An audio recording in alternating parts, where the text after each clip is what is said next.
Assalamualaikum warahmatullahi wabarakatuh. Saya Egi Pratama dari kelas TI 21 CEI 2 NIM 312110135. Saya akan menjelaskan terkait materi di pertemuan 3 di mata kuliah Automation, yaitu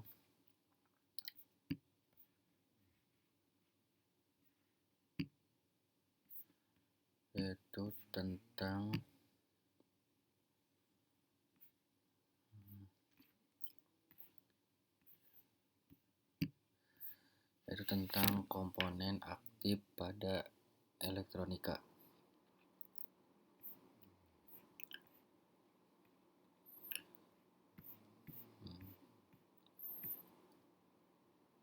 Apa itu komponen elektronika aktif? Komponen aktif merupakan komponen elektronika yang memerlukan arus listrik untuk dapat bekerja. Dalam hal ini, pada rangkaian elektronika, arus listrik yang dibutuhkan bisa dari arus AC ataupun DC. Disebut komponen aktif karena jika tidak dialiri arus listrik, maka rangkaian elektronika yang menggunakan komponen aktif tidak akan bekerja. Jadi dari komponen aktif ini, apabila tidak dialiri listrik, maka si komponen ini tidak akan bekerja karena tidak ada komponen yang aktif gitu. Dengan arti lain, komponen elektronika aktif merupakan jenis komponen elektronika yang memerlukan arus eksternal untuk dapat beroperasi. Komponen-komponen elektronika yang digolongkan sebagai komponen aktif adalah dioda, transistor, dan tiristor yang terbuat dari bahan semikonduktor seperti silikon, germanium, selenium, dan metal oksides. Macam-macam komponen elektronika aktif. Untuk yang pertama itu adalah ada dioda, dan contoh gambarnya seperti yang di samping ini. Dioda adalah komponen terbuat dari bahan semikonduktor dan mempunyai fungsi untuk mengantarkan arus listrik ke satu arah tetapi menghambat arus listrik dari arah sebaliknya. Karena sifatnya yang dapat menghantarkan arus listrik ke satu arah, forward bias, dan menghambat arus listrik dari arah sebaliknya, reverse bias. Dioda sering digunakan sebagai penyearah atau catu daya. Nah, bahan semikonduktor yang sering digunakan untuk membuat dioda adalah bahan silikon Si yang ditulis Si ya, dan bahan germanium atau yang sering ditulis itu Ge. Dioda pada umumnya mempunyai dua elektroda terminal, yaitu anoda yang berarti itu plus dan katodanya yaitu yang berarti minus, dan memiliki prinsip kerja yang berdasarkan teknologi pertemuan P strip N semikonduktor, yaitu dapat mengalirkan arus dari sisi tipe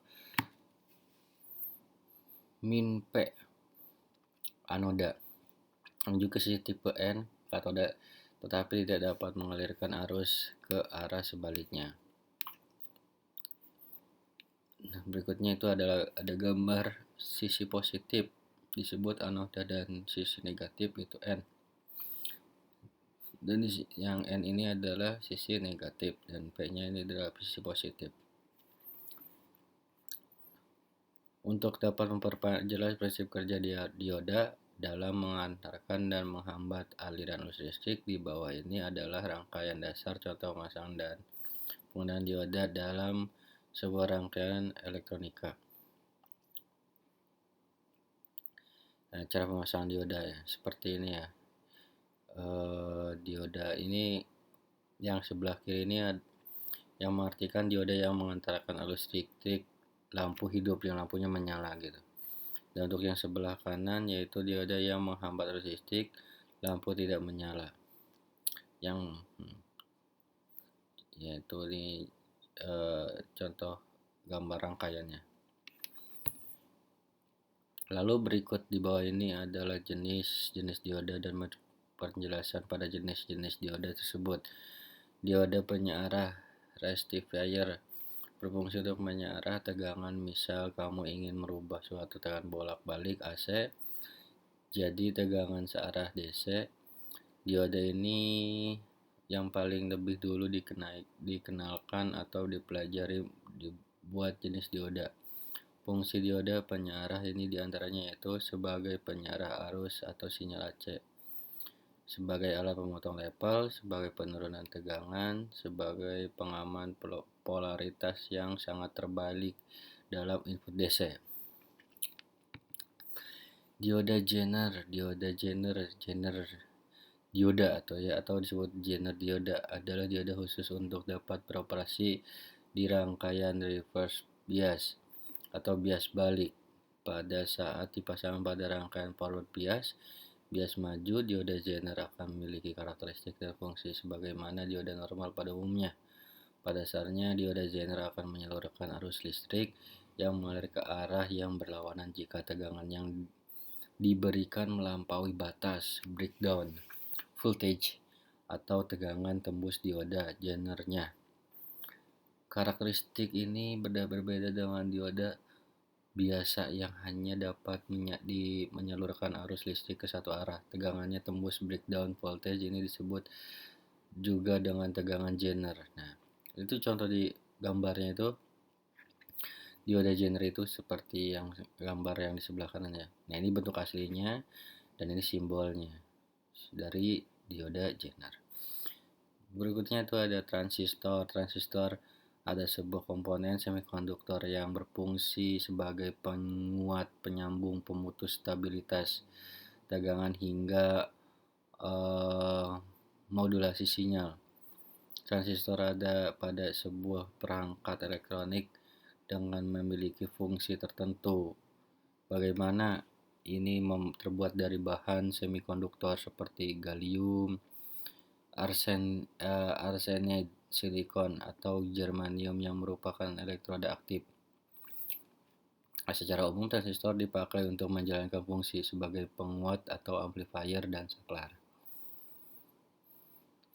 Fungsi transistor. Ya, secara umum terdapat dua fungsi transistor adalah transistor sebagai penguat dan transistor sebagai saklar. Transistor sebagai penguat atau amplifier, cara kerja transistor atau amplifier yaitu dengan meningkatkan nilai amplitudo gelombang masuk melalui input tanpa merubah karakternya.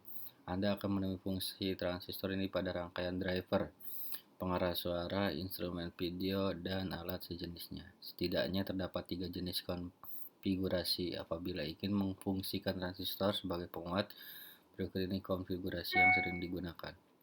Ada common emitter, common collector, dan common base. Dan transistor sebagai saklar switching.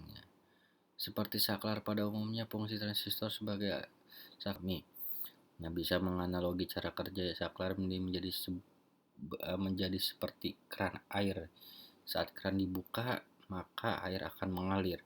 Dan tentu saja sebaliknya, maka saat keran ditutup maka tidak akan bisa mengalir. Kita bisa menggambarkan dengan mudah. Contohnya itu seperti saklar air ya. Transistor itu sebagai saklar air. Contohnya di sini. Dan di sebelah kirinya itu ini saklar air yang itu adalah rangkaian dari transistor. Nah, apabila si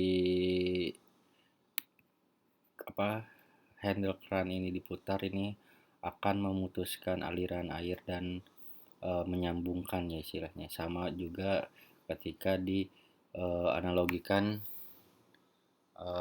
di transistornya itu seperti ini juga sama ya, seperti itu. Berikut ini beberapa nilai lebih komponen saklar yang sering dijadikan pertimbangan, yaitu tidak menimbulkan percikan api saat switching dari on ke off. Begitu pun sebaliknya, lebih ringkas karena posisinya menyatu di dalam rangkaian, lebih ekonomis dari sisi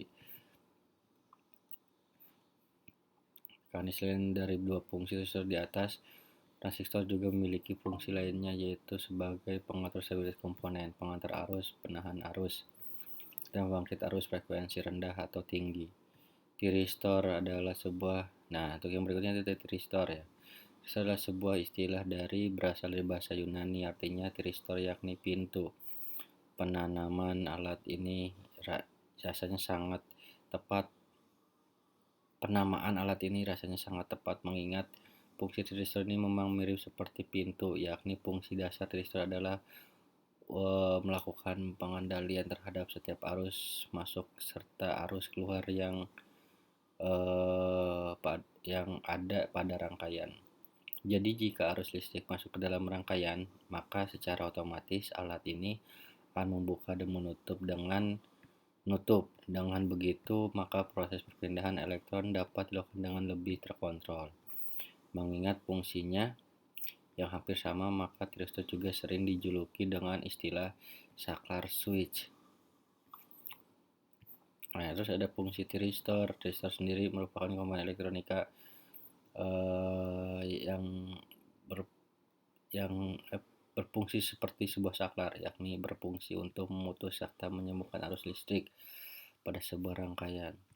Untuk mengantarkan dan memutuskan arus listrik, perangkat ini menggunakan picu yang terletak pada terminal gate. Penggunaan tiristor sering kita temukan pada berbagai komponen elektronik, terutama untuk jenis-jenis alat yang bekerja dengan picu otomatis. Dapat disimpulkan fungsi tiristor adalah sebagai penyearah